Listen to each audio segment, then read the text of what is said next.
കടുമാങ്ങ ഉണ്ടാക്കുന്ന റെസിപ്പി കാണിക്കുകയാണ്. ഈസി കടുമാങ്ങ റെസിപ്പി. നമ്മൾ അതിന് കടു പൊട്ടിക്കാൻ പോവുകയാണ്.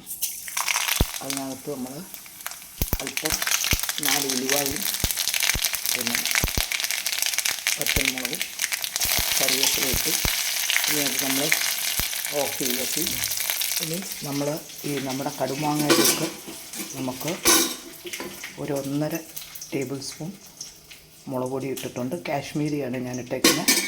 പിന്നെ ഒരു 3/4 സ്പൂൺ ഉലുവപ്പൊടി ഇട്ടിട്ടുണ്ട്. ഒരു 1/2 സ്പൂണോളം കായപ്പൊടി ഇട്ടിട്ടുണ്ട്.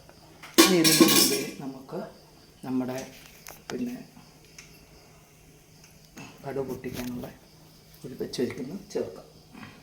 അത് എള്ളെണ്ണയ്ക്കകത്ത് നമ്മൾ കടുക് പൊട്ടിച്ചിരിക്കുന്നത് ഇതിൻ്റെ മീതെ നമുക്ക് ഒഴിക്കാം.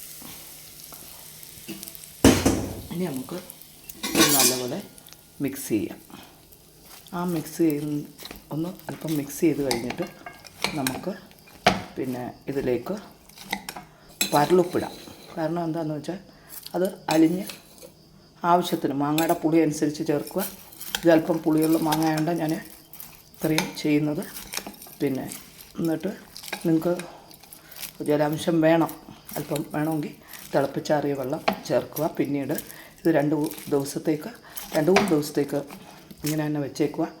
ഇടയ്ക്ക് കൊടുക്കുക. അങ്ങനെ നമ്മുടെ ഈസി കടുമാങ്ങ റെഡിയായി.